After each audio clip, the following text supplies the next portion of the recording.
त्वमहं सर्वदा वन्दे श्रीमद्वल्लभनन्दनम् अज्ञानतिमिरान्धस्य ज्ञानाञ्जनशलाकया चक्षुरुन्मीलितं येन तस्मै श्रीगुरवे नमः।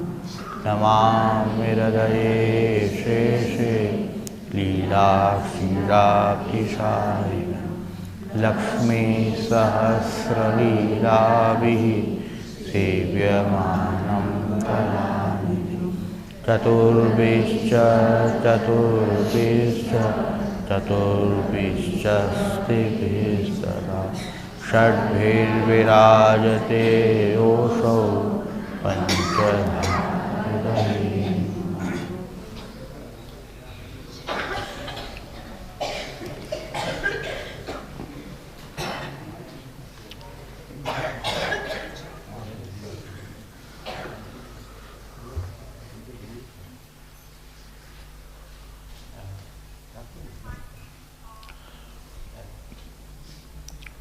मोबाइल बंद कर बच्चे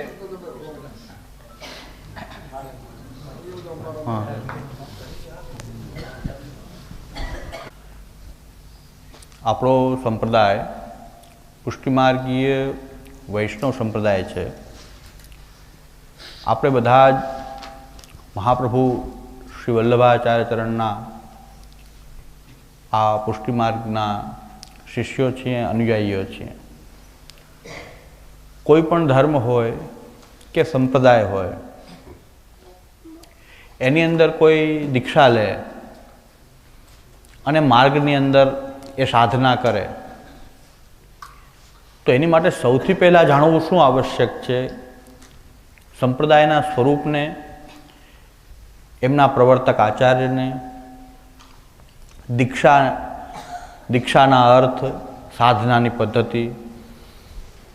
કોઈ પણ સંપ્રદાયની અંદર જ્યારે તમે સાધના કરતા હો, કોઈ પણ ધર્મને આપણે સ્વીકારતા હોઈએ ધર્મ તરીકે, તો આ બધા જ એના જે પાસાઓ જે છે એની જાણકારી બહુ અનિવાર્ય હોય છે, આવશ્યક હોય છે।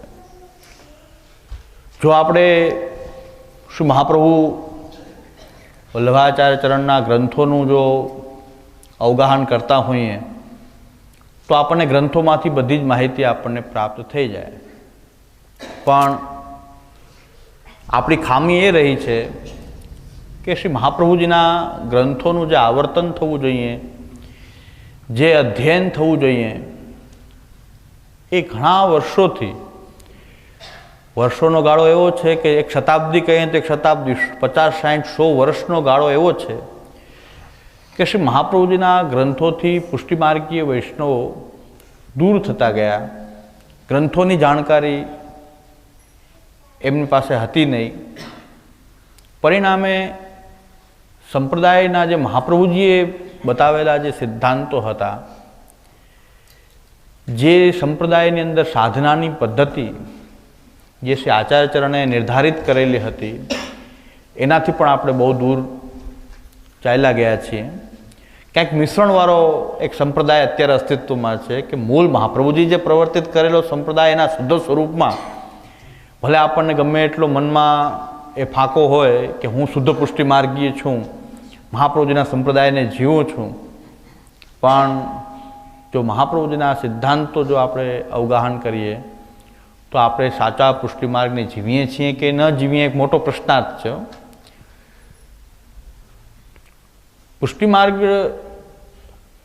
આ જે સંપ્રદાય છે આચાર્ય ચરણ જે પ્રકટ કર્યો છે, જે શ્રી મહાપ્રભુજીએ સાધનાની પદ્ધતિ નિર્ધારિત કરી છે, જે સિદ્ધાંતો નિર્ધારિત કર્યા છે, એ જાણ્યા વગર જ ઘણા વર્ષોથી આપણે પુષ્ટિમાર્ગમાં રહીએ છીએ। મહાપ્રભુજી જે સિદ્ધાંતો આપણને આપ્યા છે એ મૂળભૂત સિદ્ધાંતો ક્યાં છે એની પણ જાણકારી આપણી પાસે નથી, અને છતાં આપણે કહેતા હોઈએ છીએ અમે પુષ્ટિમાર્ગીય છીએ। તો બહુ આવશ્યક છે આજના સમયમાં, ઘણા સમયથી આપણી પદ્ધતિ એવી થઈ ગઈ છે ગામડાઓમાં કે બાળકો પધારે એટલે બસ ચરણ સ્પર્શ કરી લેવા જોઈએ, પધરામણી કરી લેવી જોઈએ, ભેટ કરી દેવી જોઈએ. બસ વાત પૂરી થઈ ગઈ. આપણો એ ગુરુ પ્રત્યેનો આદર આપણે વ્યક્ત કરી દીધો.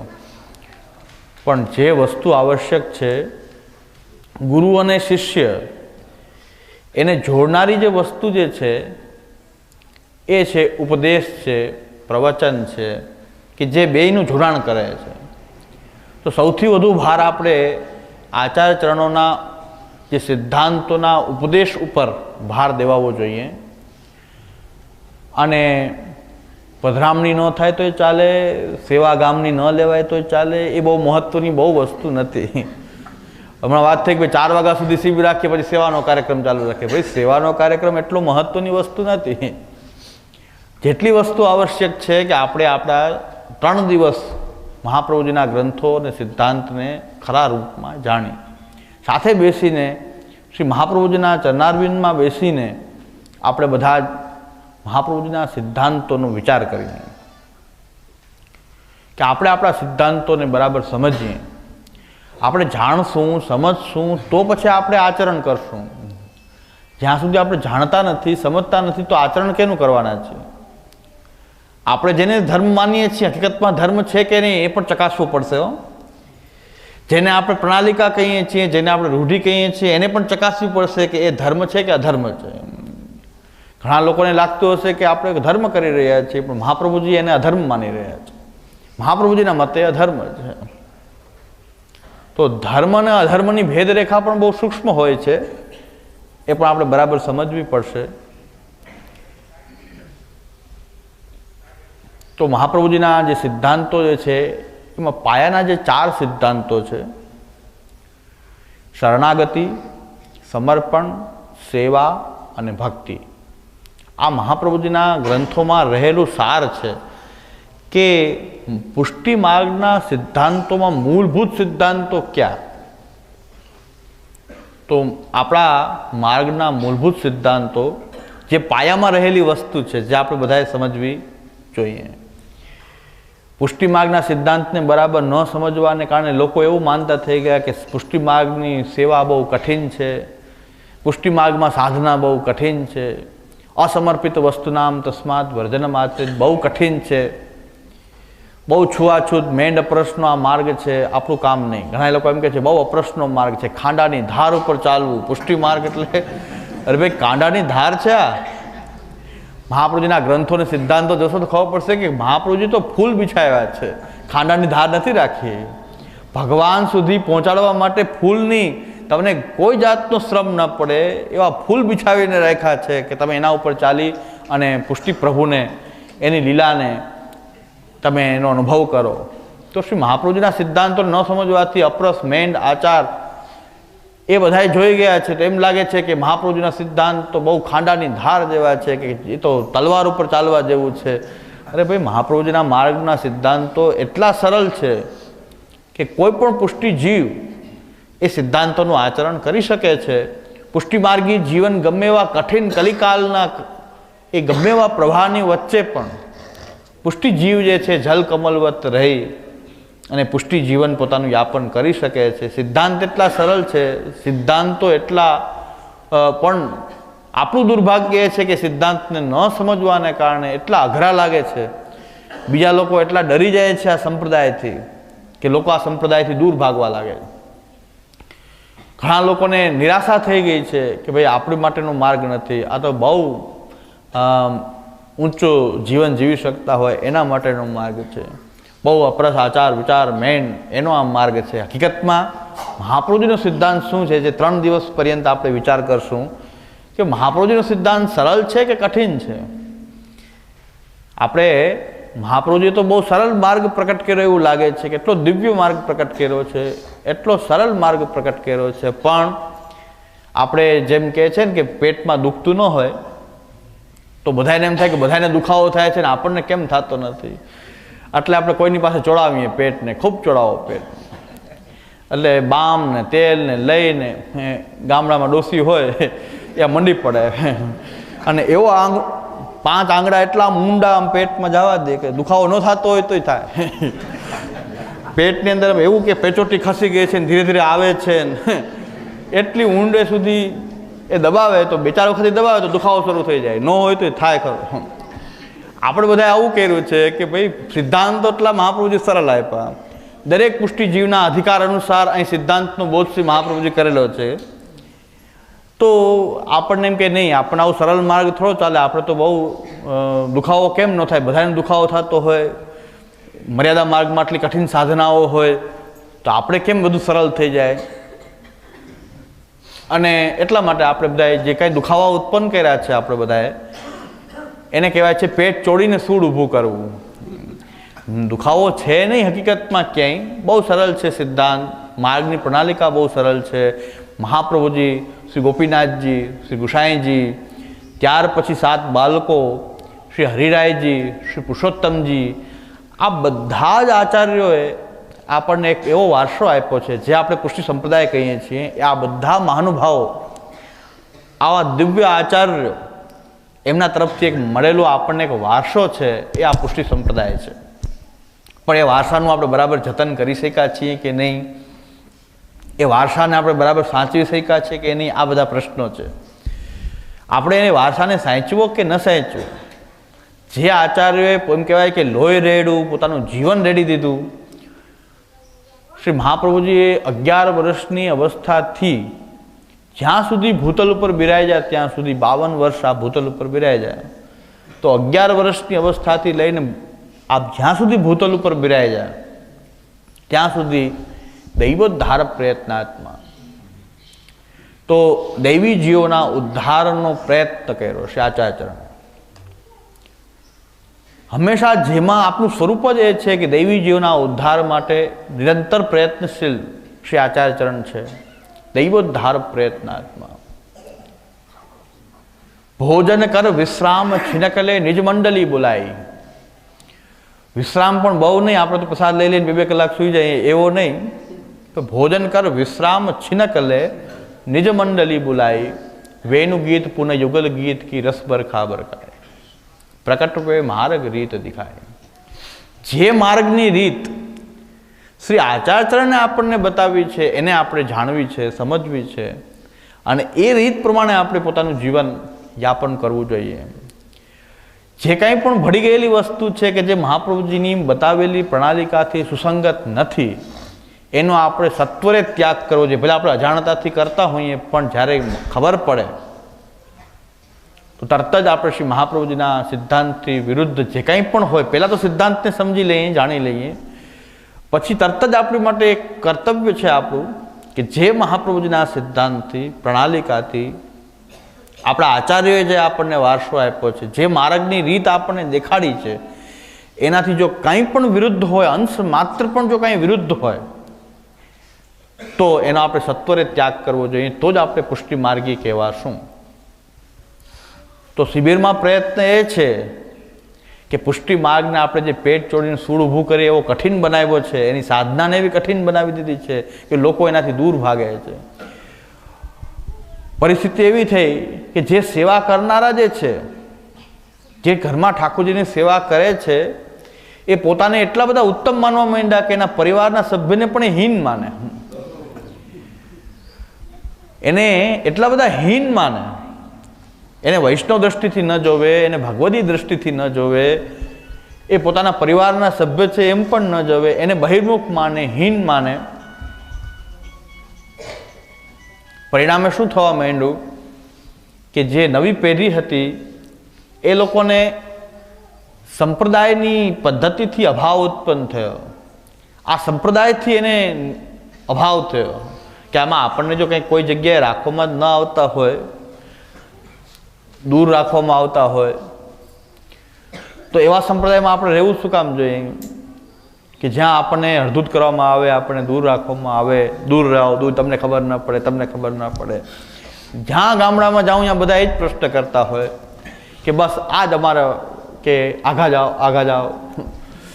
આ તો મને સાર્વત્રિક ફરિયાદ છે. આ જેટલા પણ ગામડામાં હું ફરું છું, સૌરાષ્ટ્રના લગભગ આ જ્યાં જ્યાં વિસ્તારોમાં ફરીએ છીએ, આ સૌથી મોટી ફરિયાદ એ છે કે જો ઠાકોરજીની સેવા કરનારા સિવાયના કોઈ વ્યક્તિને પૂછો, 10, 20, 15 જણા જો બેઠા હોય ને પૂછો કે શું વાંધો છે, તો પહેલી વાત આ જ કે બસ આઘા રહ્યો, એ તકલીફ છે. એક જ વાર આઘા રહ્યો, દૂર રહ્યો, તમને ખબર ના પડે. જો અમારે દૂર જ રહેવાનું હોય તો પછી આ સંપ્રદાયમાં અમારું અસ્તિત્વ શું? અમારે શા માટે કંઠી બાંધીને આ સંપ્રદાયમાં રહેવું જોઈએ? પછી બાપા રોતા હોય કે અમારા છોકરા સ્વાધ્યાયમાં જાય છે, ફલાણી જગ્યાએ જાય છે, પણ જવાનું કારણ શું? કે જ્યાં એને કોઈ પાસે રાખીને બધાને સંયુક્ત રાખીને એને જોડવામાં આવતું હોય ત્યાં જાય છે. પછી રોવાનું કારણ શું છે? કારણ કે તમે આઘા રહો, તમે એક વખત દૂર કરો છો તો પછી ગમે ત્યાં જશે, એને જ્યાં અનુકૂળ આવે ત્યાં જાય. જ્યાં એને રાખવા જોઈએ ત્યાં આપણે રાખ્યા નથી તો પછી દૂર જશે તો પછી રોવાનું શું કારણ છે? કે હવે ચીડિયન ખેતી ચુગદારી ફિર પછતાએ ક્યાં હોવત. એટલે આ મોટી ફરિયાદો થઈ છે.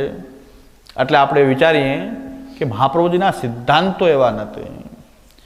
મહાપ્રભુજીના સિદ્ધાંતને સમજશે તો જે દૂર જવા વાળો જે વ્યક્તિ છે એ પણ એને એમ થશે કે ભાઈ જે કાંઈ પણ ખોટ છે તો કોઈ વ્યક્તિના દોષ છે.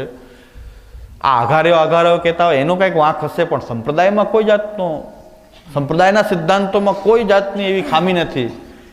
પણ એ સંપ્રદાયને સમજે તો ને, એને સંપ્રદાયને સમજાવવું પડશે, એને ગ્રંથોથી એને જોડવા પડશે. આ ફરિયાદ બધેથી આવતી રહી છે ગામડાઓમાં. સેવા કરનારાની ફરજ શું હતી? દયારામભાઈ એમ કહે છે કે તુજ સંગ કોઈ વૈષ્ણવ થાય તો તું વૈષ્ણવ સાચો. તારા સંગથી જો કોઈ અન્ય પણ વૈષ્ણવ થાય, એનું કંઈક પોષણ થાય. તમે સેવા કરો છો, સારી વાત છે, તમે ખૂબ આચાર વિચાર મેન મર્યાદપૂર્વક સેવા કરી રહ્યા છો, આનંદની વાત છે. પણ જે એમ નથી કરી શકતો એના પ્રત્યે કંઈક દયાનો ભાવ તો રાખવો જોઈએ કમસે કમ. એના પ્રત્યે દયાની લાગણી રાખવી જોઈએ, તિરસ્કારની નહીં. કે જે એમ નથી કરી શકતા તો એના પ્રત્યે તમારા હૃદયમાં કંઈક કરુણાનો ભાવ હોવો જોઈએ. એ સંપ્રદાયના અંગ છે, આ સંપ્રદાયમાં રહે છે, એ સંપ્રદાયથી વિમુખ ન થાય. પણ મહાપ્રભુજીના સિદ્ધાંતો આપણે જોશું. હમણાં જ શિબિર કરીને એક જગ્યાએથી આવ્યો, અમારા બસ જુનાગઢ પાસે માખિયાળા ગામ છે, ત્યાં આ જ પ્રશ્ન હતો.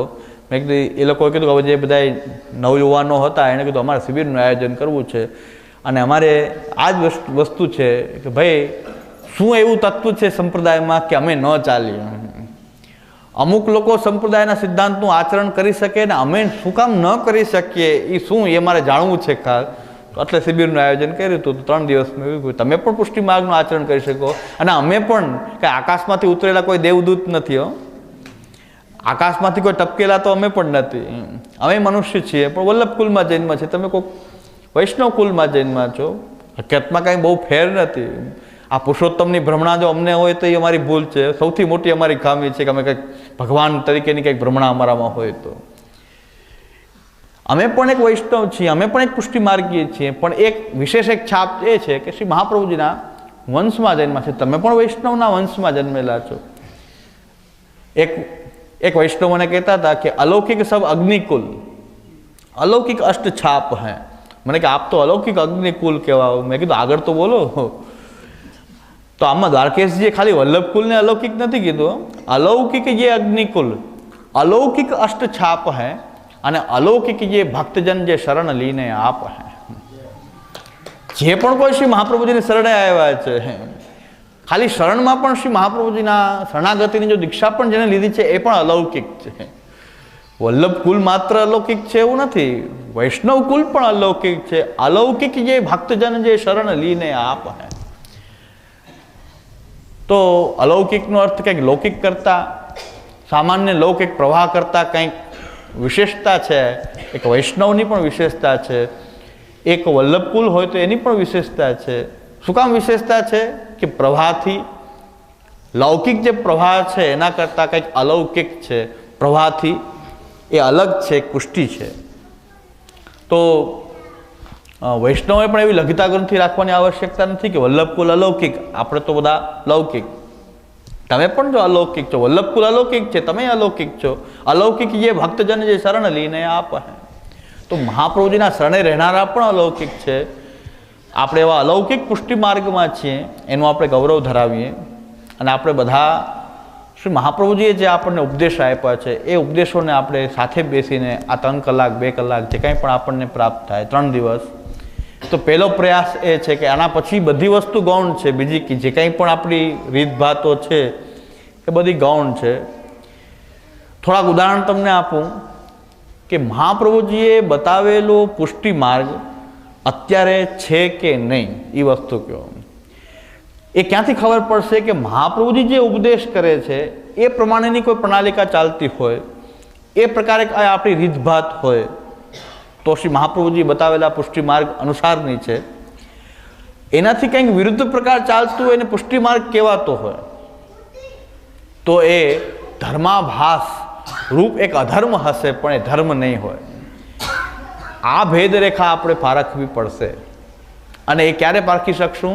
જો આપણી પાસે શ્રી મહાપ્રભુજીના સિદ્ધાંતો આપણે ક્રમબદ્ધ વિચારતા હશું, એ સિદ્ધાંતોના આધારે જે પરિપાટી ચાલી છે એનો કંઈક આપણે વિચાર કરતા હશું. તો પહેલી વસ્તુ કે શ્રી મહાપ્રભુજીના જે સિદ્ધાંતો છે એ આપણને મૂળભૂત રીતે ષોડશ ગ્રંથમાં કહેવાયેલા છે.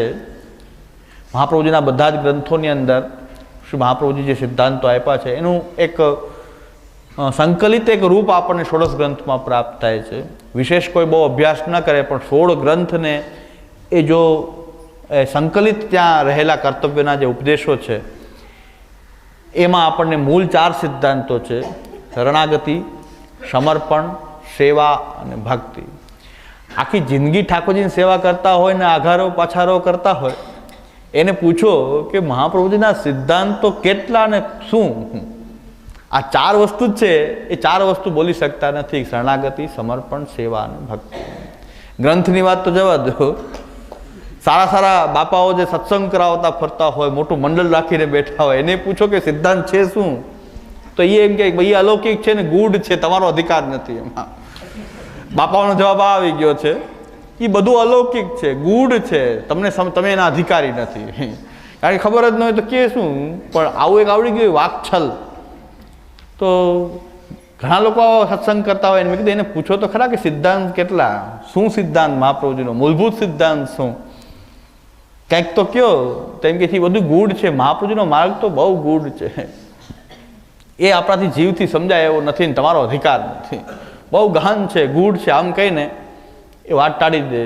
પણ મહાપ્રભુજીના સિદ્ધાંત આ 4 વસ્તુ જે છે, મૂળભૂત આ 4 વસ્તુ છે કે એની પણ જાણકારી આપણને હોય નહીં અને આપણે બહુ ઊંચી ઊંચી લીલાની વાતો કરતા હોઈએ તો ક્યાં સુધી કાંઈ જેને પાયો જ મજબૂત નથી, પાયો હજી ખોયદો નથી અને એ 10મા માળની વાત કરવા બેસે તો આપણી સત્સંગ આવો થઈ ગયો, આપણી કથાઓ આવી થઈ ગઈ કે જ્યાં આપણને પાયાની જ ખબર નથી કે આ માર્ગ કયા પાયા ઉપર ઊભો છે.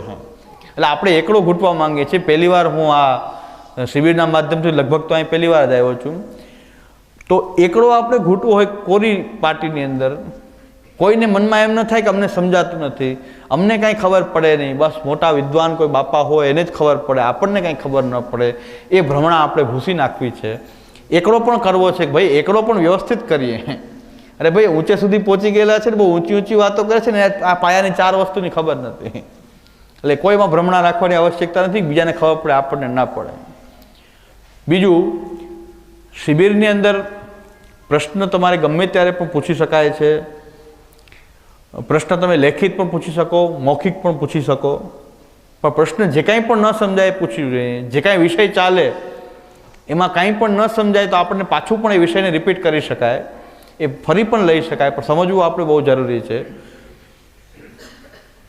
ત્રીજી વસ્તુ એ કહું કે કદાચ પ્રશ્ન ન હોય અને કોઈ ચર્ચા કરવા માંગતું હોય કે ભાઈ તમે કહો છો એ વાત ખોટી છે, એવો કોઈને પણ વાંધો હોય તો પણ રજૂ કરી શકે, આપણે એની ચર્ચા કરશું. અને હું એવો કોઈ વેમ રાખતો નથી કે હું પુરુષોત્તમ છું કે ભગવાન છું કે તમારી સામે ન બોલી શકો. તમે વિરોધે ભૂલ હોય તો એ બતાવી શકો, ચર્ચા કરવી હોય તો કરી શકો કે ભાઈ તમે કહો છો એમ નહીં આમ છે, તો આપણે એની પણ ચર્ચા કરી શકીએ. શાંતિથી આપણે બધા બેસીને ચર્ચા કરી શકીએ. તમે કદાચ કેમ કહી દો, અને હું તો ત્યાં સુધી કહું છું ભાઈ ગાળો દેવી હોય તો શિબિરમાં આવીને ગાળો દો, પાછળ નહીં. પૂરી થઈ જાય પછી ગાળો દેતા હોય, આપણે તો ભાઈ પુરુષોત્તમ નથી એની સામે પ્રકટ થઈને જવાબ દો. ઘણા શિબિર પૂરી થાય પછી બધું કહેતા કે આમ બોલ્યા ને આમ થોડું હોય ને આમ, એ બધું તમે અહીં છૂટ છે, તમને ગાળો દેવાની છૂટ છે, પણ શિબિરમાં આવીને ત્યાં ઊભા થઈને ગાળો દો, કાંઈ વાંધો નહીં. કારણ કે આ પુષ્ટિ માર્ગમાં આપણે ગાળો પણ ઠાકોરજીને આપીએ છીએ. તો ઠાકોરજી સહન કરતા હોય તો આપણને શું ખેલના દિવસોમાં ઠાકોરજીને ગારી સંભળાવવામાં આવે છે, એવું કાંઈ વાંધો નથી. ઠાકોરજીને ગારી સંભળાવવામાં આવતું હોય, ઠાકોરજી સાંભળી લેતા હોય કાંઈ બોલ્યા વગર. આપણે ગારીના કીર્તન બોલીએ, એ તુમ આવો રી મોહનજી કો ગારી સુનાવો રી, તો ઠાકોરજી શાંતિથી સાંભળી લે છે ગારો, જેટલી પણ આપણે દઈએ 40 દિવસ. પણ ઠાકોરજી સાંભળી લેતા હોય તો આપણે સાંભળવામાં કાંઈ વાંધો નથી. પણ તમે બોલો એ જરૂરી છે, ગાળો દો તો એ જરૂરી છે, એનો સ્વીકાર કરવામાં આવશે. એટલે હું તો એમ કહું જેટલી ગાળો દેવી એટલે એક ભાઈ હમણાં જ મને કીધું કે જેટલા શિબિરમાં સિદ્ધાંત કે છે એ બધા સાચા છે, પણ આવી ભાષા ન વપરાય. તો મેં કીધું એ બહુ આનંદની વાત છે, ભાષા મારી નરકમાં જાઉં તો હું જાઉં, સિદ્ધાંત તો સાચો છે ને યા પાલન કરો બસ. એ ભાષા મારી છે, મારી પાસે ભલે રહે. અને બહુ દોષ થશે તો નરકમાં જઈશ. મેં કીધું હું નરકમાં જઈશ, સિદ્ધાંત તો સાચો છે ને. મેં કીધું એટલો આનંદ છે આપણે. એને એમ કીધું કે સિદ્ધાંત સાચો પણ આવી ભાષા ન વપરાય, આવું ન બોલાય. મેં કીધું એ મારો દોષ છે, એ હું કદાચ અપરાધ હશે તો ભોગવી લઈશ, પણ સિદ્ધાંત સાચો છે ને તમે એનું પાલન કરો તો તમારો ઉદ્ધાર થઈ જશે. જો આ સિદ્ધાંત મહાપ્રભુજીનો છે, મારો નથી. ભાષા મારી છે, ખરાબ હોય કે સારી હોય જેવી હોય એવી, અને દોષ થતો હશે તો આપણે ભોગવશું, એમાં કોઈ સવાલ નથી. પણ સિદ્ધાંત સાચો છે ને બસ એ આપણે મહત્વનું છે, એનું તમે પાલન કરો. તો કે એ ક્યાં થાય એવું છે, તો બસ એ જ વાંધો છે. એ કે સિદ્ધાંત સાચો છે પણ એ બધું થાય થોડું આપણાથી, એમ. તો આજ વાંધો આપણો, બીજું શું વાંધો કે સિદ્ધાંત સાચો છે પણ એ બધું પાલન થોડું થઈ શકે, અત્યારે થોડું થઈ શકે. પણ મહાપ્રભુજી અત્યારે થઈ શકે એવું જ બતાવ્યું છે. કોઈ કહે છે ને અત્યારે આ સમયમાં કંઈ મહાપ્રભુજીના સિદ્ધાંતો પૂરેપૂરા થોડા પાલન થઈ શકે, પણ સાવ ખોટી વાત છે. આ સમયમાં જે થઈ શકે એ જ મહાપ્રભુજી આજ્ઞા કરી છે. મહાપ્રભુજી આજ્ઞા કહી કે ભાઈ વર્ણાશ્રમ ધર્મ તમે નહીં પાળી શકો, મહાપ્રભુજી કહે છે, એટલે વર્ણાશ્રમ ધર્મ જેટલો પાળી શકે એટલો પાળો. તો મહાપ્રભુજી ન પાળી શકાય એવું કંઈ કીધું જ નથી. મહાપ્રભુજી કહે છે કે શાસ્ત્રમાં જે બતાવેલો છે ને ધર્મ, એ આ કાલમાં સિદ્ધ થઈ શકે એમ છે જ નહીં. તો મહાપ્રભુજી જે ન થઈ શકે એની તો આપ સ્પષ્ટ કહી દીધું છે કે થઈ શકે એવું નથી. પણ જે થઈ શકે આ સમયમાં એ જ મહાપ્રભુજી આપણને બતાવ્યું છે. શરણાગતિ, સમર્પણ, સેવા, ભક્તિ જે આ કાલની અંદર આપણાથી થઈ શકે છે, આપણે નિભાવી શકીએ છીએ. એટલા બધા હીન કે તુચ્છ થવાની જરૂર નથી કે આપણે આ મહાપ્રભુજીના સિદ્ધાંત પણ પાલન ના કરી શકીએ. એટલે મહાપ્રભુજી કીધું સુર વહે કે કાય કો ઘિયાત હો. સુરદાસજીને કીધું કે ભાઈ હોં પત્તન કો ટીકો, હોં પત્તન કો નાયક, એ બધી વાત જવા દો. સુર વહે કે કાય કો ઘિયા, તો એ જે છે એ છે, જીવહીન છે, પાપી છે, દોષથી ભરેલો છે, પણ એ જીવને શું કરવાનું છે શ્રી આચાર્યચરણ બતાવે છે. તો શ્રી મહાપ્રભુજી આજ્ઞા કરે છે કે જીવાહા સ્વભાવો તો દુષ્ટા દોષા ભાવા એ સર્વદા એ શ્રવણાદિ તથા પ્રેમણા સર્વમ કાર્યમ હિ સિદ્ધતિ. જીવ ભલે દોષવાળો છે પણ એ દોષ દૂર થઈ શકે એવો ઉપાય શું છે કે શ્રવણ, કીર્તન, સ્મરણ, એની અંદર એને પરાયણ થઈ જવું જોઈએ. શ્રવણાદિ તથા પ્રેમણા સર્વમ કાર્યમ હિ સિદ્ધતિ. જીવ દોષવાળો છે તો કોઈ ચિંતાની વાત નથી, પણ એ કંઈ એ જપ કરવાનો નથી. દોષવાળો છે એ જપ કરવાનો નથી. સૂર વહે કે કાય કો ગિયાત હો, તમે શૂર છો, એક શૂરવીર છો, પુષ્ટિમાર્ગીય છો, શ્રી મહાપ્રભુજીના સેવકો છો, અને તમે આવી જ વાત કર્યા કરો કે આપણાથી થઈ ન શકે, આપણાથી ન થઈ શકે. પણ આપણે સિદ્ધાંતનું સ્વરૂપ કંઈ એવું બતાવ્યું છે કે આપણે એમ લાગે આપણાથી ન થઈ શકે. પણ મહાપ્રભુજી એવા ઉપદેશ કર્યા છે કે જે આ કાલની અંદર આપણે કરી શકીએ. સેવા પણ એવી છે કે જે આપણે નિભાવી શકીએ. સમર્પણનો સિદ્ધાંત પણ એવો ઇમ્પ્રેક્ટિકલ નથી જે આપણાથી ન નભી શકે. શરણાગતિ, અષ્ટાક્ષર, શ્રી કૃષ્ણ શારણમ અને શરણાગતિનું ભાવન આ કાલમાં થઈ શકે. અને ભગવાન પ્રત્યેનો પ્રેમ, જે નિરુપાધિક પ્રેમ જે છે એ પણ સિદ્ધ ન થઈ શકે એવી કોઈ વાત નથી. શ્રવણાદિ તથા પ્રેમણા, એ શ્રવણાદિથી એ પણ સિદ્ધ થઈ શકે એમ છે. તો ભક્તિ પણ સિદ્ધ થઈ શકે એમ છે. તો શરણાગતિ, સમર્પણ, સેવા, ભક્તિ એવા કોઈ સિદ્ધાંત નથી કે જે આ સમયમાં આચરણ ન કરી શકાય, કે 500 વર્ષ પહેલાંની વાત છે, આ સમયની વાત નથી. એટલે આપણી અંદરથી આવી બધી જે આપણું ઘીઘિયાવવું છે, જે નિરાશા છે, આપણાથી ન થઈ શકે, આપણને કાંઈ સમજાતું નથી, આપણને કાંઈ થોડી ખબર પડે, આ બધી વાત આપણે હૃદયમાંથી કાઢી નાખીએ, આપણને પણ ખબર પડે. આપણે જો ગ્રંથોને જોઈએ, સામાન્ય બુદ્ધિ જો આપણી અંદર હોય, મહાપ્રભુજીના ગ્રંથોને આપણે જોઈએ, એ ગ્રંથોનું જો અધ્યયન કરીએ તો આપણને પણ બધી ખબર પડે અને આપણે પણ આ સંપ્રદાયને જીવી શકીએ. આપણા ઠાકોરજી ગ્વાલમંડલીમાં નહીં પધારે. જો મહાપ્રભુજીના સિદ્ધાંતને સમજીને સેવા કરશો તો પરિવાર સહિત મળીને ઠાકોરજીની સેવા કરશે. ઠાકોરજી ગ્વાલમંડલીમાં નહીં પધારે. સિદ્ધાંત આપણે એવો થઈ ગયો પુષ્ટિ માર્ગના સિદ્ધાંતમાં કે બીજી બધી વસ્તુની મહત્તા વધી, પણ જે ઠાકોરજી બિરાજે એની જ મહત્તા ન સમજાણે. મૂળ વસ્તુ એ છે કે ભાઈ એકડો હોય તો ગમે એટલા મીંડા હોય એની કિંમત વધતી જાય. 1 મીંડું લાગે, 2 મીંડું લાગે, પણ એકડો હોય તો મીંડાથી કિંમત ખૂબ વધતી જાય. ઘણા બધા મીંડા હોઈ શકે. એમ પુષ્ટિ માર્ગની અંદર પણ ઘણા બધા આપણા મીંડા હોઈ શકે. અપરસના, મેણના, આચારના, મર્યાદાના, રાગ, ભોગ, શૃંગાર, ઘણા બધા આપણે હોઈ શકે. પણ જો એકડો ન હોય, જો પુષ્ટિ પ્રભુ ન હોય, જો પુષ્ટિ પ્રભુ જ ગૌણ થઈ જાય, કૃષ્ણ ગૌણ થઈ જાય, તો આ બધા મીંડા જેવી કિંમત થઈ જશે. આચાર, વિચાર, નવધા, ભક્તિ બધું. આપણી મેંડ, અપરસ, આપણી હાસ્યાસ્પદ સ્થિતિ એવી આવી. એટલે બાપા તો હમણાં પહોંચી ગયા, પણ ઠાકોરજી પધરાવા આવ્યા ત્યારે મેં એમ કીધું કે ભાઈ ઠાકોરજી તમે ન પધરાવો, ઠાકોરજી પધરાવી દેશો પછી શું કરશો? કે પછી કાંઈ આપણે થોડા કાંઈ છોકરા ભેગા જમીએ, પછી તો આપણે અલગ રસોઈ બનાવીને આપ કયો એ પ્રમાણે વસ્ત્રજી પુસ્તક જઈને ભોગ ધરીને લઉં. મેં પુસ્તક જઈને ભોગ ધરું તો આ ઠાકોરજીને ભોગ ધરવામાં શું વાંધો છે? કે એ સેવા થોડી થઈ શકે. પણ સેવા કર્યા પછી આ મીંડાને પકડી રાખવાનું કારણ શું? જો ઠાકોરજી પધારી જાય તો પછી આ બધું મીંડા ઘૂંટવાથી ફાયદો શું?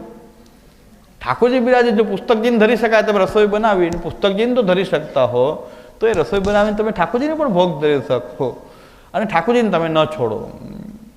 તો આ વાત આપણને સિદ્ધાંત ન સમજવાના કારણે આખા જિંદગી સેવા કરીએ ત્યારે જે પ્રભુ જે છે એને છોડી દઈએ અને જે બીજી આપણી જે મર્યાદા જે છે એને પકડી રાખીએ કે ભાઈ અમે કંઈ છોકરા ભેગા ખાંડપાન થોડા કરશું, અમે તો અલગ રસોઈ બનાવશું, પુસ્તકજીને ધરીને લેશું, આપ કહો તો વસ્ત્રજીને ધરીને લઉં. પણ ઠાકોરજી મેં શું કામ રહ્યા છો? તમારી સેવા ગ્વાલમંડલીમાં કંઈ કોઈને ભ્રમણા હોય કે વલ્લભપુરના ઘરમાં ગ્વાલમંડલીની ખૂબ સુંદર રીતે સેવા થાય છે, તે ભ્રમણા કાઢી નાખજો. બીજા કોઈ કહે કે બીજા કોઈ મહારાજ કહે કે ન કહે, હું કહી દઉં છું કે ગ્વાલમંડલી અમારા જે ઠાકોરજી હોય છે, જે અમે અમારા જે સેવાના જે સ્વરૂપ જે છે એની સેવા અમારા લોકોથી થતી નથી, એટલે કેટલાય મુખ્યા રાખવા પડે છે. જો અમારા ઠાકોરજીની સેવા અમારાથી નથી થતી તો ગ્વાલમંડલીના 500 ઠાકોરજીની સેવા અમે કરશું. તો આવી ખોટી ભ્રમણા તમે શું કામ રાખીને જીવો છો? ગ્વાલમંડલીમાં ઠાકોરજીને બહુ સુખ થાય છે, ગ્વાલમંડલીમાં ઠાકોરજીને સુખ થાય છે, એવી ભ્રમણા રાખીને શા માટે જીવો છો? તો આખી જિંદગી સેવા કરીને એ સ્વરૂપને આપણે ગ્વાલમંડલીમાં પધરાવવા પડે. અને ગ્વાલમંડલીમાં એવી પરિસ્થિતિ હોય કે ઠાકોરજી શીર્ષાસન કરતા હોય તો 6 મહિને ખબર પડે કે ઠાકોરજી ઊંધા બિરાજે છે. ચરણ ઉપર હોય, મસ્તક નીચે હોય, ધૂળ ઝાપડવા વાળું કોઈ નથી, ખાલી ધૂળ ઝાપટે, એ પણ વ્યવસ્થા નથી. તો આપણે મેંડ, અપરસ, આચારને પકડી રાખીએ છીએ, પણ ઠાકોરજીને ગ્વાલમંડલીમાં પધરાવવા પડે, જેમ અનાથાલયમાં પધરાવવા પડે એવી પરિસ્થિતિ. તો આ બધું શું કામ થાય છે? પછી ઠાકોરજીની ઈચ્છા તો છેલ્લી વાત છે, પણ પહેલાં આપણા પ્રયત્નમાં કંઈ ખામી છે. આપણે સેવાને બરાબર સમજીને સેવા કરી નથી. શ્રી મહાપ્રભુજી એમ આજ્ઞા કરે છે કે જ્ઞાન અને સ્નેહ જો બેય પરિપૂર્ણ હોય એ ઉત્તમ છે. ખાલી જ્ઞાન ને ખાલી સ્નેહ એ મધ્યમ પ્રકાર છે. ખાલી સ્નેહ હોય પણ જ્ઞાન ન હોય તો એ મહાપ્રભુજી ઉત્તમ નથી કહેતા, એને મધ્યમ કહે. કારણ કે પુષ્ટિ માર્ગમાં જ્ઞાનનું કામ જ નથી. અહીં તો સ્નેહનો માર્ગ છે, પ્રેમનો માર્ગ છે, આમાં જ્ઞાન તો જોઈએ જ નહીં. અરે મહાપ્રભુજીને જરાક જુઓ તો ખરા, મહાપ્રભુજી શું આજ્ઞા કરે છે કે જ્ઞાન અને સ્નેહ બંને હોય તો ઉત્તમ. ખાલી જ્ઞાન કે ખાલી સ્નેહ, ખાલી જ્ઞાને નકામું, કોરું જ્ઞાને નકામું, ખાલી સ્નેહ પણ નકામું. કારણ કે એ જે સ્નેહ છે, ખાલી સ્નેહ, કારણ કે અત્યારે વ્રજભક્ત જેવો શુદ્ધ સ્નેહ એ તો આ કાળમાં છે નહીં, પણ જેને આપણે ભગવાન પ્રત્યેનો પ્રેમ કહીએ છીએ એ પણ જ્ઞાન જો રહિત હોય તો એમાં પણ કંઈક જેને કહેવાય એમાં પણ કંઈક પ્રદૂષણ આવવાની શક્યતા રહેલી છે. તો એમાં ઘણી બધી રહેલી છે કે જેની અંદર ખાલી સ્નેહ છે પણ જ્ઞાન નથી. એ પછી અમારા જેવાની પુરુષોત્તમ કહી દે, ભગવાન કહી દે સાક્ષાત મોહન મલપતા ઘેર આવ્યા, વાલે મારે કરુણાની દ્રષ્ટિએ જોયું. તો એ શું કામ કે અમને કહે છે ભાઈ આ મોહન ક્યાં છે? આ કાંઈ મોહન નથી, પણ હવે સ્નેહ છે તો બોલી દે છે, પણ જ્ઞાન નથી કે ભાઈ આ મોહન આને ના કહેવાય. તો મોહન મતલબ અમારા તાજી મહારાજે લખ્યું છે, અમારા તાજી મહારાજ શ્રી વેદનાથલાલજી મહારાજ શ્રી, એમણે લખ્યું છે કે વલ્લભ કુલના બાળકો પધારે ત્યારે ઠાકુરજીને સંબોધન થાય એવા કોઈ પણ ધોળ કે પદ ન બોલવા જોઈએ. શ્રી મહાપ્રભુજીના આચાર્ય ભાવને અનુકૂળ જ પદ બોલવા જોઈએ. એટલે વલ્લભ વર ઘેરે આવ્યા એ આપણે બરાબર છે, કારણ કે એમાં મહાપ્રભુજીના આચાર્ય સ્વરૂપનું વર્ણન છે. કેસરી ધોતીને કેસરી પણ કાલે કુમકુમને પગલે પધાર્યા, તો એમાં આચાર્ય ભાવ જે છે. પણ આ મોહન મલપતા ઘેર આવ્યા એ તો ઠાકુરજી જ્યારે પધારી રહ્યા છે એના માટેની વાત છે. હવે સ્નેહ છે તો કોણ મોહન છે એ ખબર નથી, પણ એ અમારા જેવા નહીં પણ કહી દે કે ભાઈ મોહન મલપતા ઘેર આવ્યો, આપ સાક્ષાત પુરુષોત્તમ. એ પછી એમ કે હરિગુરુ વૈષ્ણવ સરખા કોઈ બાપા પધારે તો એ કે આ સાક્ષાત પુરુષોત્તમ, એ બાપો પુરુષોત્તમ. હવે કારણ કે સ્નેહ છે, જ્ઞાન હોય તો ખબર પડી કે પુરુષોત્તમ એટલે શું જોઈએ એને ખબર હોય તો બાપાને ના કહે. તે કે ભગવાન ને ભક્ત બે એક છે, તો ગમે ભક્ત એ પુરુષોત્તમ, એટલે તો બાપા એ પુરુષોત્તમ થઈ જાય, બધાય પુરુષોત્તમ થઈ જાય. કોઈ માજી હોય ભગવદી હોય તો એ સાક્ષાત ગોપીચંદ થઈ જાય, પછી આ પુરુષોત્તમ તો ન કહેવાય એનું, તો સાક્ષાત ગોપીચંદ સાક્ષાત બ્રજભક્તનું સાક્ષાત સ્વરૂપ છે, તો એ બ્રજભક્ત બની જાય. આ બધું ગોટાળો ક્યાંથી થાય કે સ્નેહ હોય પણ જ્ઞાન ન હોય. તો કોને કેવું પુરુષોત્તમ, ભગવાન કોણ છે? ભગવાન તો એમ કહી રહ્યા છે ગીતાજીમાં કે પુરુષોત્તમ કેવળ હું એક જ છું. તો આટલા બધા પુરુષોત્તમ કેમ પ્રકટ થયા? તો આ ખબર હોય, જ્ઞાન અને સ્નેહ હોય તો પુરુષોત્તમનો જે ભાવ છે એ જે પુરુષોત્તમ છે એમાં જ રહે, કે જ્યાં રહેવો જ જોઈએ. મહાપ્રભુજી કહે છે જ્ઞાન અને સ્નેહ બે હોય તો ઉત્તમ. ખાલી સ્નેહ હોય તો એમાં પ્રદૂષણ આવવાની શક્યતા બહુ રહેલી છે, કારણ કે એમાં ભાવ છે, પ્રેમ છે, અને એનો જ દુરુપયોગ થાય છે. જેની અંદર ભાવ અને સ્નેહ હોય એનો દુરુપયોગ થઈ શકે, એને કોઈ છેતરી શકે, એને કોઈ છેતરી શકે છે. કારણ કે આપણા સૌરાષ્ટ્રની અંદર તો છેતરવાળાની કમી નથી. જે લોકો બહારના કોઈ પાખંડી હોય એ છેતરવા માટે અહીંયા આવે, કે એને જો એને પોતાનો વર્ગ ઊભો કરવો હોય તો એ સૌરાષ્ટ્રમાં જ જવું પડે. બીજે કોઈ એવો ભાવવાળા વર્ગ હોતા નથી કે ટાઈમ આપતા નથી બાપાને, તો અહીંયા આવે બહારથી. એ સાનુભાવની લીલાની બધી એ સૌરાષ્ટ્રમાં જ કથા ચાલે, બીજે તો ચાલતી નથી બહુ. તો કેટલાય લોકોનું અહીંયા પહેલેથી કેટલાય લોકો અહીંયા આવતા રહ્યા છે. ઉંદરડાની અંદર એ ઉંદરડાના પગમાં ઉંદરડાને બેભાન કરી એના પગની અંદર ઘૂઘરી બાંધી અને રાસલીલા કરવાવાળા આપણા અહીંયા સૌરાષ્ટ્રમાં હતા. હવે એને શું કલા હતી કે ખબર નહીં, પણ ઉંદરડાને બેભાન કરી નકે તો ઉંદરડો કંઈ પગમાં બાંધવા તો દે નહીં ને, એને ઘૂઘરા બાંધવા દે નહીં. પણ એ ઉંદરડાને બેભાન કરીને પછી એના પગમાં ઘૂઘરા બાંધીને પછી છૂટો મૂકીને ભગવદ વાર્તા કરે, ઠાકોરજીને રાસ રમી રહ્યા છે. તો વૈષ્ણવ ગદગદ થઈ જાય, રાસ લીલે કે તાત્પર્ય. અને બાપા પહોંચી ગયા, 3 લાખ રૂપિયાની એની મૂર્તિ મૂકવામાં આવી છે. અત્યારે બેઠકજી બની ગયા, બેઠકજી નહીં પણ મૂર્તિ સ્થાપિત કરી 3 લાખને સાક્ષાત, કારણ કે સાક્ષાત મહાપ્રભુજી ગણાવતા હતા પોતાને. અત્યારે એની મૂર્તિ પૂજાય છે, 3 લાખ રૂપિયાની મૂર્તિ મૂકવામાં આવી હમણાં થોડા ટાઈમ થયો. પણ જે સ્નેહવાળો વર્ગ છે એ હજી માનતો હશે કદાચ, પણ જ્ઞાન અને સ્નેહ જો બંને હોય તો છેતરાય નહીં. પણ ખાલી સ્નેહ હોય તો આમાં છેતરાઈ જાય કે ઓહો રાસલીલાની અહીં કથા, રાસલીલાની કથા ચાલે, અંદર એ ઘૂઘરાના અવાજ આવે, ખંડ ખંડ ખંડ ખંડ ખંડ ઘૂઘરાના અવાજ આવે. ઓલા કે ભાઈ આપણો એટલો જ અધિકાર છે, પછી અહીંયા બધાને કાન રાખીને કે જો સાંભળો, આ ઘૂઘરા વાગી રહ્યા છે, ભગવાન રાસ કરી રહ્યા છે, આપણે કથા કરીએ છીએ એ જ અહીં રાસ ચાલુ છે. પણ આપણો એવો અધિકાર નથી કે આપણે સાક્ષાત દર્શન કરી શકીએ. આ આપણું મહાન સૌભાગ્ય છે કે આપણને અવાજ તો સાંભળવા મળે. આવી ભગવદ વાર્તા કરનારા આપણે સૌરાષ્ટ્રમાં ચાલે છે હતા, ને હજી એની મૂર્તિ પૂજાય છે. પાછી મૂર્તિ મૂકવામાં આવી, 3 લાખનું સ્ટેચ્યુ મૂકવામાં આવ્યું, કારણ કે સાક્ષાત રાસનો અનુભવ કરાવતા હતા. એક છોકરો એનો ગોપીનાથજી હતો, એક છોકરો ગુસાઈજી હતો. હવે જ્યાં હોય ત્યાં આવે.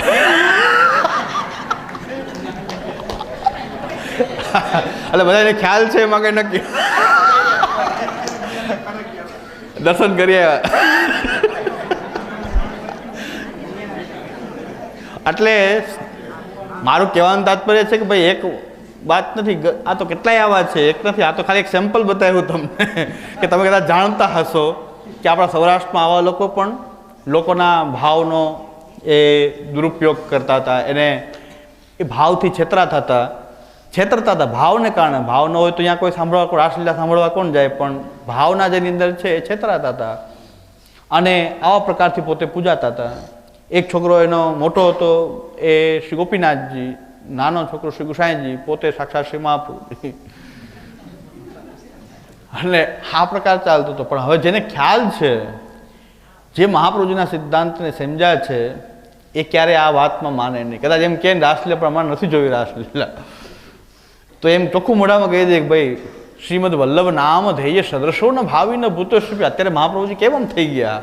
શ્રી ગુસાઈજી કહે છે એક જ મહાપ્રભુજી છે, થશે નહીં, બીજા કોઈ મહાપ્રભુની સમકક્ષ આવી શકે નહીં. શ્રીમદ વલ્લભ નામ ધૈર્ય સદૃશો ન ભાવી ન ભૂતો શ્રી. મહાપ્રભુજી જેવા કોઈ થયા નથી ને થશે નહીં. શ્રી મહાપ્રભુજી છે. તો જ્ઞાન અને સ્નેહ બે હોય તો ઉત્તમ. ખાલી જ્ઞાન હોય કે ખાલી સ્નેહ હોય એમાં બહુ પ્રદૂષણ આવવાની શક્યતા છે. ખાલી સ્નેહ છે તો છેતરાવાની શક્યતા છે. મેં એક વાત સાંભળી હતી કે ભાઈ એક હાલોલથી એક બાપા આવતા, હાલોલમાં શિષ્ય વર્ગ નહીં, સૌરાષ્ટ્રમાં આવે અને એક ડાબર આમળાની શીશી આપે. સત્સંગ થઈ જાય એટલે ઘરે નાખી લેવાનું ડાબર આમળાની શીશી, સાનુભાવ થઈ જાય. તેલ ઘસી અને સાનુભાવ થાય. એટલે હું આ પ્રવચનમાં એમ આવું કંઈ ઉદાહરણ આપતો હું છું કે ભાઈ આવા લોકો આપણે ત્યાં ચાલતા હતા કે સાનુભાવ સેવા કરો કે ન કરો, ઠાકોરજી બિરાજતા હોય કે ન બિરાજે, સાનુભાવ થાય. કરવાનું શું? એક શીશી લઈ જવાની ડાબર આમળા તેલની અને રાત્રે ઘસીને સૂઈ જવાનું. શીશી આપે બધાને, તેલ ઘસીને સૂઈ જવાનું, સાનુભાવ થઈ જાય. હાલોલના હતા, આવતા તો રહે, પણ શિષ્ય વર્ગ બધું અહીંયા જ હતો, હાલોલમાં નહોતો. શિષ્ય વર્ગ અહીંયા જ ચાલતું બધું છે. અને મેં કીધું આવી વાત મેં સાંભળી છે, સાનુભાવ થતો. એક ભાઈ બોલ્યા કે નહીં, મેં ઘસેલું છે તે. એ કે આપની વાત સાચી છે, જેમ અહીં પ્રમાણે આપ્યું કે નહીં આ વાત સાચી છે. જો નામે આપ્યું ભાઈ આ ગામ આ જગ્યાએ, એમાં આ એટલે એ જ વાત. એટલે એક ભાઈ મને પ્રમાણ આપ્યું, મને કે હાથ સાવ સાચી છે ને, મેં ઘસાવેલું છે. પણ બીજે દિવસે સત્સંગમાં કેટલાક બેન એમ કહેતા હતા કે અમને એમનાજીની ઝાંખી થઈ, કોઈ એમ કે અમને આ ઝાંખી થઈ. એટલે હું કે સંકોચાઈને કે બોલ્યો નહીં, મને કાંઈ થયું જ નહોતું. પણ એમ કે આપણે જે ખામી હશે ભાવમાં આપણને નહીં થતું હોય, આસુરી જીવ હોય કદાચ. તો હું સાંભળ્યા કે કે મેં કે તમે કહેવું તો જાય કે મને નથી થયો સાનુભાવ, કંઈક દવા બીજી આપે એમ. કે મને કાંઈ અનુભવ ન થયો આખી રાતમાં. પણ એક કોક એમ કહેતું હતું કે મને એમનાજીને દર્શન થયા, કોક એમ વ્રજભૂમિમાં અમે દર્શન થયા. એવા બે ચાર કંઈક બોલ્યા એટલે કે હું ભાઈ સંકોચાઈ ગયો. મેં એમ કંઈક કીધું નહીં બાપાને કે ભાઈ મને કાંઈ થયું નથી. એટલે મેં કીધું આ પ્રકારથી ખાલી તેલ ઘસો અને ભગવાનને લીલાનું ઝાંખી થઈ જાય. આવી વાતો કરનારા પણ ચાલતા હતા. હવે આવો દાવો તો મહાપ્રભુજી કંઈ નથી કર્યો, તેલ ઘસો અને સાનુભાવ પ્રાપ્ત કરો. મહાપ્રભુજી પણ એમ કહેતા હતા કે ભાઈ સેવા કરો, કથા કરો, શરણાગતિ કરો, તમારો પુષ્ટિ બીજ ભાવ જો પ્રભુએ ધાર્યું હશે તો બીજ ભાવ વિકસિત થશે. કરો. મહાપ્રભુજી આપણને માર્ગમાં જોડતા હતા. ફલ ક્યારે થશે એ ઠાકોરજી જેવી ઈચ્છા હશે એવું ફલદાન કરશે. મહાપ્રભુજી પણ એ પણ છોડે છે કે ભાઈ અહીં ફલમવા અધિકારો વા ન કાલો અત્ર નિયામક. અહીં તો કોઈ વસ્તુ નિયામક નથી, અનુગ્રહ પુષ્ટિ માર્ગે નિયામક. તો અહીં તો ભગવાનની અનુગ્રહ જેવો હશે એવું ફલ તમને પ્રાપ્ત થશે. આવો દાવો તો મહાપ્રભુજી ક્યાંય કરેલો નથી કે તેલ ઘસવાથી ભગવાન પ્રાપ્ત થઈ જાય. ખાલી તેલ ઘસો, લીલાનો અનુભવ પ્રાપ્ત કરો. તો સ્નેહ હતો ભગવાનમાં, જે ભાવ અને સ્નેહ હોય તો આવો છેતરામણા પ્રયોગ પણ આપણે ત્યાં થતા હતા. પણ જેને મહાપ્રભુજીના ગ્રંથો કે સિદ્ધાંતનું જ્ઞાન હશે એ ક્યારેય પણ આ વાતની અંદર આવશે નહીં. એટલે ખાલી સ્નેહ છે એ ક્યારેક બહુ ખતરનાક હોઈ શકે છે. એટલે મહાપ્રભુજી કહે છે મધ્યમ. અને બેય ન હોય ને ખાલી ક્રિયા કરતો હોય તો ત્યારે મહાપ્રભુજી કહે છે કનિષ્ઠહીન. ઉત્તમ પ્રકાર એ છે કે ભાઈ જ્ઞાન અને સ્નેહ બંનેનું સમાવેશ હોય. ભગવાનના બે ચરણ છે, મર્યાદા અને પુષ્ટિ, એ ભગવાનના બે ચરણારબિંદ છે. ભક્તિની વ્યાખ્યામાં પણ મર્યાદા અને પુષ્ટિ બંને છે.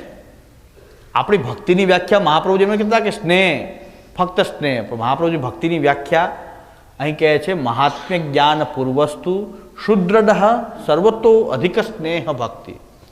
સર્વથી અધિક સુદૃઢ સ્નેહ પણ કેવો? મહાત્મ્ય જ્ઞાન પૂર્વક.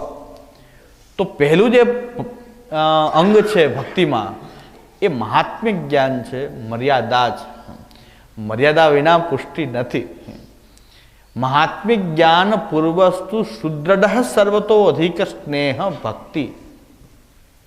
મહાત્મિક જ્ઞાન ભગવાનના મહાત્મ્યનું જ્ઞાન, એના બ્રહ્મરૂપનું જ્ઞાન, એના પરમાત્મા રૂપનું જ્ઞાન, એના ભગવાનના રૂપનું જ્ઞાન, એના કૃષ્ણ રૂપનું જ્ઞાન, એ બધું જ મહાત્મિક જ્ઞાન જેને હોય અને ભગવાન પ્રત્યેનો જે સ્નેહ હોય, સુદૃઢ હોય, સર્વતો અધિક હોય, એવો સ્નેહ એ ભક્તિ કહેવાય છે. તો ભક્તિમાં પણ મહાત્મિક જ્ઞાન પહેલું અંગ છે. તો પૂર્વાંગ જે છે એ મહાત્મિક જ્ઞાન છે, ઉત્તરાંગ છે સર્વતો અધિક સુદૃઢ સ્નેહ છે. બીજું, ઘણા લોકોને એમ થાય છે કે પુષ્ટિ માર્ગમાં સિદ્ધાંતની જરૂર નથી, પુષ્ટિ માર્ગમાં જ્ઞાનની જરૂર નથી. પુષ્ટિ માર્ગ તો મહાપ્રભુજી વ્રજભક્તોનો માર્ગ પ્રકટ કર્યો છે. તો એક વખત શાંતિથી આપણે સમજી લેવું જોઈએ કે વ્રજભક્તોનો જે માર્ગ જે છે, જે મહાપ્રભુજી કહી રહ્યા છે શુદ્ધાહા પ્રેમણાથી દુર્લભાહા, એ તો અતિ દુર્લભ છે. ઘણા વૈષ્ણવ શું કહે છે કે આવા બધા પ્રવચન સાંભળીએ તો આપણો ભાવ ખંડિત થઈ જાય. માણાવદરમાં મેં પ્રવચન કરીને એમ કીધું ભાઈ સ્વવંશે સ્થાપિતા શેષ સ્વ મહાત્મ્ય જે છે એ વંશની અંદર એમાં વંશની મહત્તા નથી, પણ મહાપ્રભુજીના મહાત્મ્યની મહત્તા છે. આપણે વંશની મહત્તા માની છે. ગોકુલનાથજી એમ કહે છે કે વંશ જે કંઈ કરે છે એના દ્વારા કોઈ જીવને બ્રહ્મ સંબંધ થાય છે, એના દ્વારા ઠાકોરજી પધરાવવામાં આવે છે, તો એમાં એ વંશનું કે વ્યક્તિનું બિલકુલ મહાત્મ્ય નથી. ઠાકોરજી પધારે છે કે બ્રહ્મ સંબંધ થાય છે તો બધું એક શ્રી મહાપ્રભુજીના મહાત્મ્યથી થાય છે, એમ ગોકુલનાથજી કહેવા માંગે છે. ને આપણે બધા વંશને પકડીને બેઠા છીએ કે વંશ બધા મહાપ્રભુજી.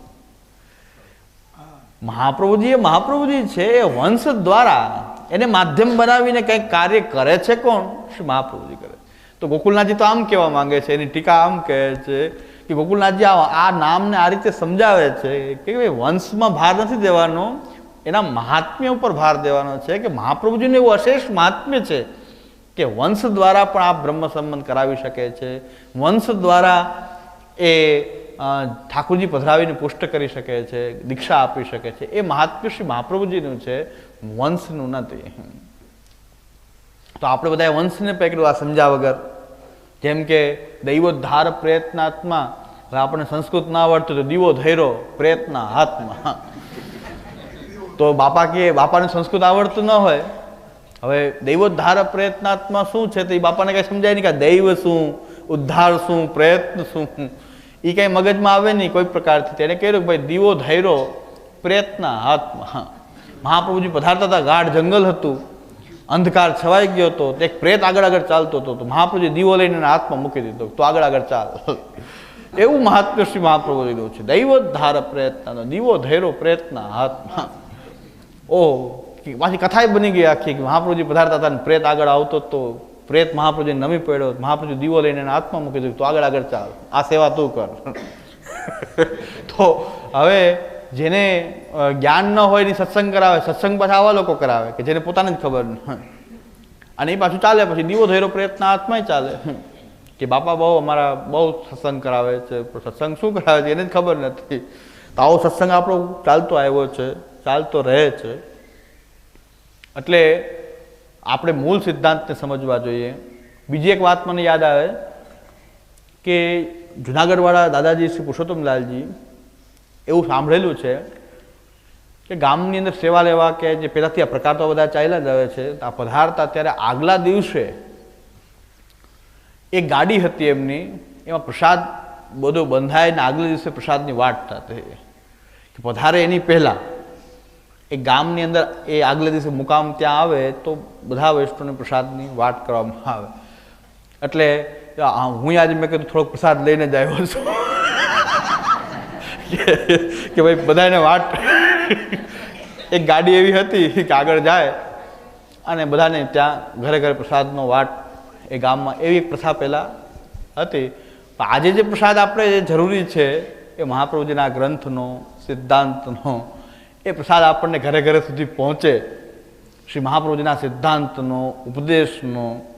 તો આપણું પુષ્ટિ જીવન જે શુષ્ક થવા માંડ્યું છે, જે સુકાવા માંડ્યા છે, જે ઝાડ વાવેલા છે પણ હવે પોષણના અભાવે જે સુકાવા માંડ્યા છે, પાછા સજીવન થાય, પાછું એને કંઈક એને પોષણ પ્રાપ્ત થાય, પુનઃ એ સજીવિત થાય, પલ્લવિત થાય, પુષ્પિત થાય અને આગળ જતા મહાપ્રભુજીની ઠાકોરજીની કૃપાથી એમાં પુષ્ટિ ફળ પણ એની અંદર પ્રકટ થાય.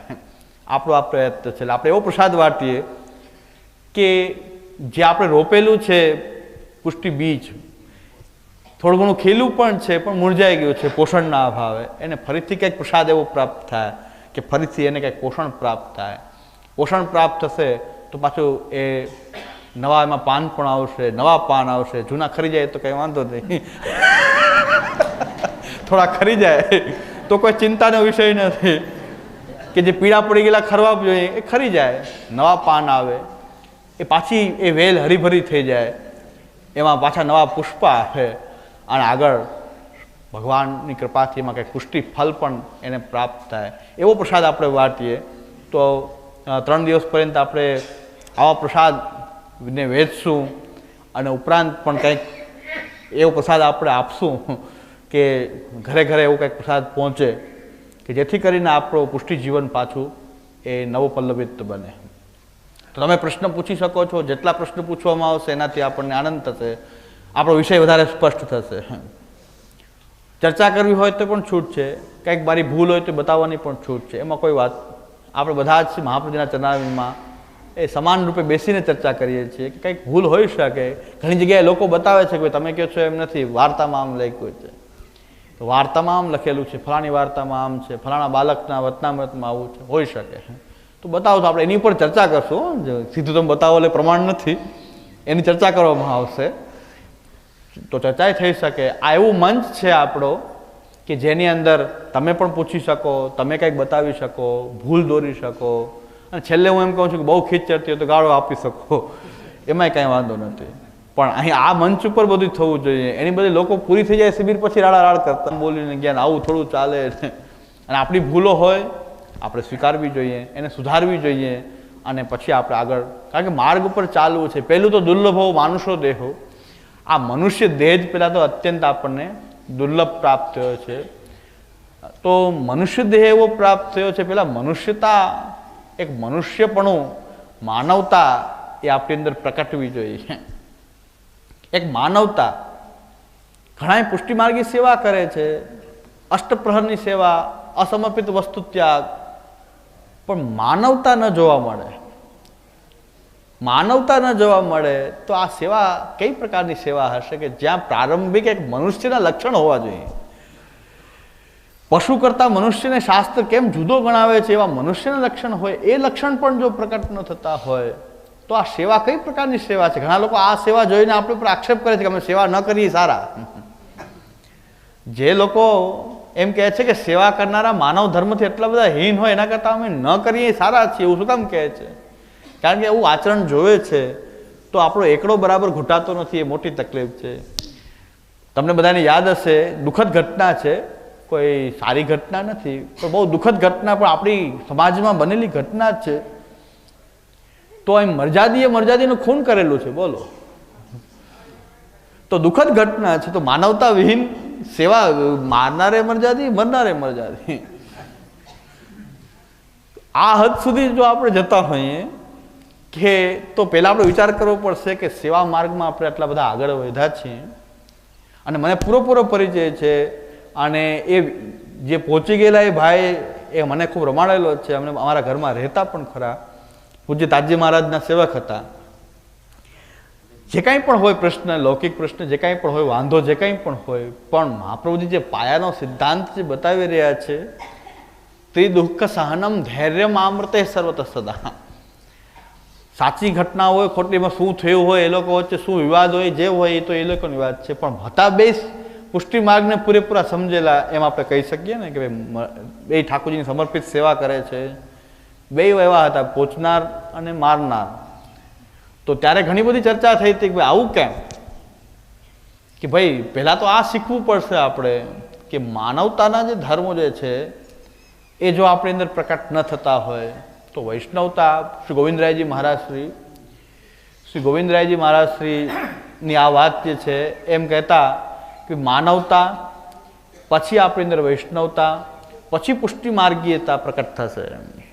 તો એક માનવ ધર્મો આપણી અંદર પ્રકટ થવા જોઈએ, પછી જે શાસ્ત્રોક્ત તંત્રોક્ત વૈષ્ણવ માર્ગ છે એ વૈષ્ણવતા પણ આપણી અંદર હોવી જોઈએ કે જે મહાપ્રભુજીએ આપણા સંપ્રદાયની અંદર વૈષ્ણવ તંત્રોક્ત પ્રકારને પણ સમાયો છે. એટલે વૈષ્ણવતા તંત્રોક્ત પ્રકારે એક વૈષ્ણવતા અને પછી પુષ્ટિ માર્ગીયતા કે આપણે પુષ્ટિ માર્ગીય છીએ. પહેલાં પાત્ર મજબૂત હોય પછી એની અંદર કોઈ વસ્તુ રહી શકે, રસ રહી શકે. એમ આ બધાને પાત્ર બનાવીને એની અંદર પુષ્ટિ માર્ગીયપણું સ્થિર એમાં આપણું રહી શકે. તો માનવ ધર્મ આવી ઘટના બની આપણને કંઈક પ્રેરે છે કે ભાઈ આવી સેવા કરનારા આવા પણ હોઈ શકે કે ઠાકોરજીની સેવા કરે છે. પછી એનાથી આ બીજી વાત તો એ છે કે આજે ઘટના બની પછી મેં એવું સાંભળ્યું હતું કે ભાઈ જેલમાં ગયા પછી ગુરુદેવને આજ્ઞા મંગાવી કે જેલમાં આ બધું અમારે મરજાદીને કેમ લેવું. હવે ત્યાં તો એમ કે ભાઈ હું મને રેશમી બાંધીને આપજો તો ઓલા બે ભાઠા દે, રેશમી બાંધીને બે ભાઠા વધારે જ દે. હવે અહીંયા ક્યાં હાથ ખાસા કરવા, કઈ જગ્યાએ સ્નાન કરવું, તો હવે અમારે શું કરવું, કેમ નિર્વાહ કરવો. શ્રી ગોવિંદરાયજી મહારાજ શ્રી બિરાજતા હતા, એમને આ પ્રશ્ન થયો હતો કે ભાઈ આ જેલમાંથી આજ્ઞા મંગાવે છે કે શું કરવું અમારે, કેમ લેવું, શું કરવું. તો ગોવિંદરાયજીએ જવાબ આપ્યો કે ભાઈ તમે મારી નાખો ત્યારે મારી ક્યાં આજ્ઞા લીધી હતી. કે ભાઈ હવે હું શું તમને જવાબ આપું કે તમને મારતા પહેલા પૂછ્યું હોત કે આ કોઈને મરાય કે ન મરાય, કોઈને મારી નખાય, તો પછી આ બધી વાત તો પછી આવે. હવે તમારે જે કરવું એ કરો, જેલમાં તો જે કરવું એ કરો. આપણું ધર્મ આવો થઈ ગયો જેને કહેવાય કે દરવાજા ખુલ્લા ને ખાડે ડૂચા. કે આપણા ધર્મની ગતિ આપણે બધા આવી કરી નાખી કે ભાઈ દરવાજા ખુલ્લા છે, ખાડે ડૂચા દઈ રહ્યા છો, આ કરાય કે ન કરાય, અહીં અડાય કે ન અડાય. પણ જે ન કરવાનું એવું તમે તો મોટા ભાગનું જે નિંદિત કરતી એ દરવાજો ખુલ્લો મૂકી દીધો. એ દરવાજા ખુલ્લા છે, ખાડે ડૂચા છે. આવું ન થાય એટલા માટે સમજીને એકડો ઘૂંટીએ કે આગળ વધીએ તો સમજીને આપણે સંપ્રદાયને સમજીને, સિદ્ધાંતને સમજીને, મહાપ્રભુજીની રીતને સમજીને આપણે એકડો ઘૂંટશું. 84 ને 252 વૈષ્ણવની વાર્તા જે આપણે ત્યાં પ્રચલિત છે, બધા એનાથી અવગત છે. પણ તે વાર્તા તમે બરાબર જુઓ, આ વાર્તાની અંદર દરેક વૈષ્ણવને બ્રહ્મ સંબંધ પણ થયું નથી. દરેક વૈષ્ણવ બ્રહ્મ સંબંધી નથી. ભગવદી થઈ ગયા છે મહાન કે 84-252 ની તોલે આપણે કોઈને ગણી ન શકીએ. પણ વાર્તામાં તમે જુઓ કે એમને બ્રહ્મ સંબંધ નહોતું. આમાં 60%, 70% ને બ્રહ્મ સંબંધ નથી, 30% ને બ્રહ્મ સંબંધ છે. બ્રહ્મ સંબંધ નથી, નામ સુનાવ્યું છે. તો આવું કેમ? અત્યારે તો તમે જેટલા બેઠા હશો લગભગ બ્રહ્મ સંબંધી હશો, લગભગ 90%. કોક જે નાના બાળકો હોય એના સિવાય કે જે બાકી હોય બ્રહ્મ સંબંધ, બાકી તો બધાને બ્રહ્મ સંબંધ અત્યારે હોય છે. તો પહેલા આપણે વિચારવું પડશે કે વાર્તામાં આવા ભગવદીય હતા, ભગવદીય જીવન જીવતા હતા, જેને આપણે નમૂના પાત્ર કહી શકીએ. એમાંથી 70% વૈષ્ણવને બ્રહ્મ સંબંધ જ નહોતું. ને આપણે એમ સમજીએ છીએ કે બ્રહ્મ સંબંધ લઈએ ત્યારે જ આપણી પુષ્ટિ માર્ગી જીવનની શરૂઆત થાય. બ્રહ્મ સંબંધ ન લઈએ તો આપણો ઉદ્ધાર ન થાય. તો મહાપ્રભુજી ગોસાઈજીના સેવકોને પણ બ્રહ્મ સંબંધ નહોતું. અને ચાલો 84 વૈષ્ણવમાં તો લગભગ બ્રહ્મ સંબંધના પ્રસંગ મળે છે, પણ એમાં વિચાર કરજો, એક ઘરમાં એકને બ્રહ્મ સંબંધ હોય, બાકીના નથી આપ્યો. કોઈ વૈષ્ણવના એક ઘરની અંદર એકને બ્રહ્મ સંબંધ આપ્યું છે, બાકીના બધા વૈષ્ણવોને બ્રહ્મ સંબંધ પરિવારના સભ્ય હોવા છતાં પણ બ્રહ્મ સંબંધ કરાવવામાં આવ્યું નથી. તો આપણે કઈ વિચારવું તો પડશે કે એ વખતે બ્રહ્મ સંબંધની પાત્રતા આટલી ઓછી હતી તો અત્યારે કેમ આટલી વધારે છે? અત્યારે આટલા બધા બ્રહ્મ સંબંધ કેમ થાય છે? તો એ વખતે પણ પાત્રતા નહોતી, તો આજે બ્રહ્મ સંબંધ એટલા બધા દેવાનું કારણ શું? શા માટે એટલા બધા બ્રહ્મ સંબંધ છે? કાંઈક ગોટાળો થઈ રહ્યો છે. આપણે હું તો પહેલા અત્યારે એ ધ્યાન ધરું છું કે ક્યાં ગોટાળો થાય છે. તમારી અંદર પહેલા કંઈક શંકા પ્રકટ કરવા માંગુ છું કે કાંઈક લોકો વિચારતા થાય કે કાંઈક ભૂલ થાય છે, કાંઈક આમાં ગોટાળો. એટલું ખબર પડવી જોઈએ કે દાલમાં કાંઈક કાળું છે, ઓલું કાળું છે. કાંઈક શું કાળું છે એ આપણે ખબર પડી જશે પાછળ. પણ પેલા શંકા એમ થવી જોઈએ કાંઈક કાળું છે આમાં. કે 84-252 વૈષ્ણવ વખતે બ્રહ્મ સંબંધ એટલા બધા નહોતા થતા, આજે બધાને બ્રહ્મ સંબંધ આપવામાં આવે છે. તો કાંઈક ગોટાળો તો બે વખત છે. આપણે સંપ્રદાય કયો જીવી રહ્યા છીએ? મહાપ્રભુજી આપેલો સંપ્રદાય મહાપ્રભુજીનો છે, મારો તમારો કોઈનો હોઈ શકે નહીં. સંપ્રદાય શ્રી મહાપ્રભુજીનો છે. જે મહાપ્રભુજી આપેલો છે એ જ સંપ્રદાય આપણે અત્યારે ચાલુ છે, એમાં કોઈ ફેરફાર નથી. પણ મહાપ્રભુજીના વખતમાં બ્રહ્મ સંબંધની પાત્રતા આટલી બધી નહોતી કે આપે જોઈ નથી એટલી બધી પાત્રતા. આપે કીધું હું તમને નામ સંભળાવીશ, બ્રહ્મ સંબંધ નહીં આપું. પરિવારમાં એકને આપ્યું, બેને આપ્યું, બાકીના લોકોને કીધું એને નામ સુનાવીશ, એમને બ્રહ્મ સંબંધ નહીં આપું. અને મહાપ્રભુજીના મુખારવિંદમાંથી નીકળેલા વચનામૃત છે વીરબાઈની વાર્તાની અંદર. એ વીરબાઈની વાર્તાની અંદર શ્રી મહાપ્રભુજી કહે છે કે તને અને તારા પુત્રને હું બ્રહ્મ સંબંધ કરાવું છું, પણ તારા પતિને હું નામ આપીશ. પુત્રને આપ્યું છે. પછી એનું કારણ બતાવે છે, મહાપ્રભુજી પોતાના મુખારવિંદથી બોલેલા છે કે તમારાથી સેવા નભશે, એમનાથી સેવા નહીં થાય, એટલે એમને હું બ્રહ્મ સંબંધ નથી આપતો. આ મહાપ્રભુજીના મુખારવિંદના વચનો આપણી માટે પ્રમાણ છે કે નહીં એ આપણે નક્કી કરીએ. કે મહાપ્રભુજી પોતે જે આજ્ઞા કરી રહ્યા છે એ વચનો આપણે પ્રમાણભૂત માનીએ છીએ કે પ્રણાલિકાને પ્રમાણભૂત માનીએ છીએ. તો મહાપ્રભુજી એમ આજ્ઞા કરી કે ભાઈ પુત્રને આપું છું, તમને આપું છું, દામોદરદાસ એમના બેટા વીરબાઈના, તમને બેને હું બ્રહ્મ સંબંધ આપું છું, પણ પતિને નામ આપીશ, કારણ કે એનાથી સેવા નહીં નવે, તમારાથી સેવા થશે, એનાથી નહીં થાય. તો મહાપ્રભુજીના વખતમાં, શ્રી ગુસાઈજીના વખતમાં બ્રહ્મ સંબંધ અને મરજાદની આજ્ઞા કે જુદી જુદી આપવામાં આવતી હતી, એવા કોઈ પ્રસંગ છે? કોઈ હોય તો બતાવજો.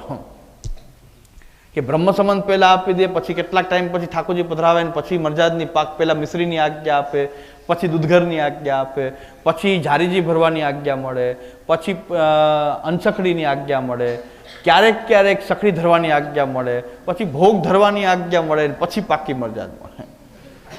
આવા કોઈ સ્ટેપ શ્રી મહાપ્રભુજી, શ્રી ગુસાઈજી અને ગોકુલનાથજી જે વાર્તા કહેલી છે શ્રી ગોકુલનાથજી સુધી, આવા કોઈ સ્ટેપ તમને જો પ્રાપ્ત થતા હોય તો બતાવો.